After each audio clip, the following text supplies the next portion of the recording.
Personal Trainer Thoughts, episode 1. This is going to be a series that I hopefully do at least once a month, maybe once a week, where we do a deep dive into a topic. This week we're going to focus on mobility because it's a pretty contentious topic, and it's something that just gets talked about a lot. So I want to define how I define mobility and then how I implement it into my training model. So I'm going to give you a couple of different demonstrations of flexibility, as I would define them, exercises, and then I'm going to give you a mobility exercise. But let's define mobility first. So my quick 2-second nitty-gritty answer is mobility is the control of ranges of motion. What I mean by that is if you have good flexibility, that's a term that was commonly used up until 5 seconds ago, that means that you just have good range of motion, right? So we're gonna look at hip extension earlier today, if I can get my hip way behind me on the table, if someone's doing an assessment on me, then great, I have great flexibility. However, if I go and do a drill that requires hip extension and I'm unable to get in and out of it, then I don't have good hip extension mobility. So that's the difference. Mobility, you have control. Flexibility, you just kind of have it. It's like having a Ferrari but no keys to it. So my recommendation always, when it comes to mobility is that you find a coach that will assess you and then give you his or her recommendations for drills that you can do that would improve, fill in the blank, whatever you got going on. My second recommendation is to, if you didn't find a coach the first time, go look for a second coach.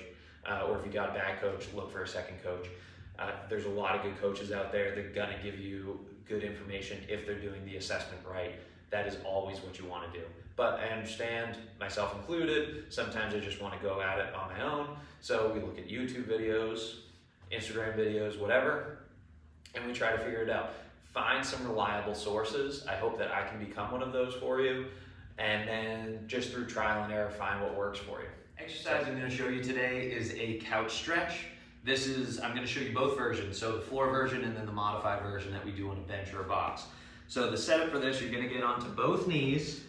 You're going to get your foot up on the wall and then your knee against the wall, but on the floor. Lift your other foot up and get it in line with your hands. So when you're in this position, you're immediately going to feel a huge stretch on the front of your up leg.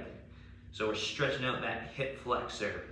So then you're going to squeeze your butt and get your hip close to the ground.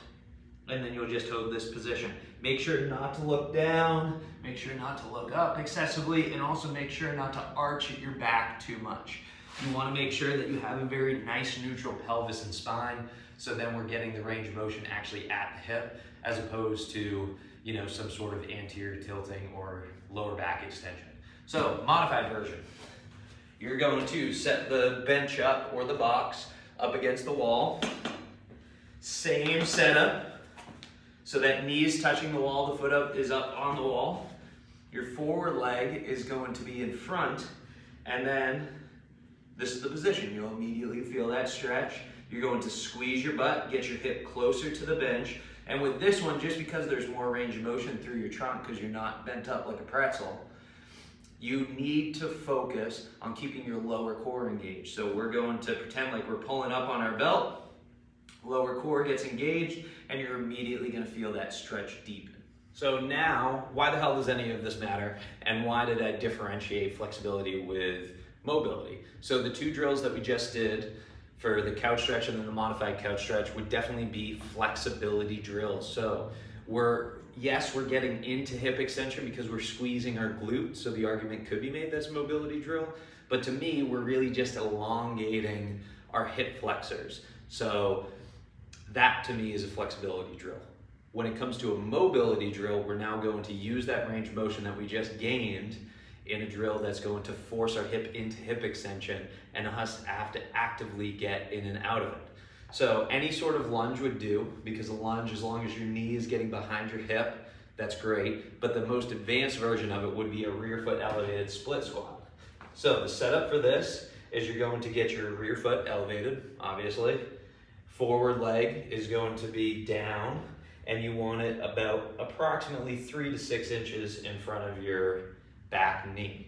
And then when you go down, you'll notice what happens at my hip. My knee tracks behind my hip, my trunk stays nice and vertical, and I come up. And then that was a little bit too close for me, so I'll take a half a step out.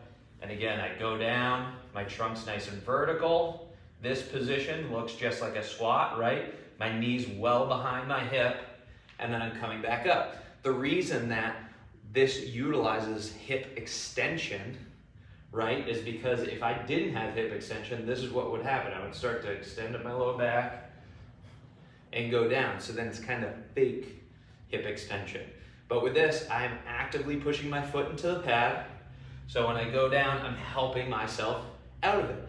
And the good hip extension that I gain with the couch stretch enables me to keep my trunk up. If I didn't do that stretch beforehand and I had bad hip extension, I'd start to look like this and I would start flexing. So anytime you're asking your body to do more of something it can't do, it's just going to lean into what it can do. So if you can't extend, you'll flex.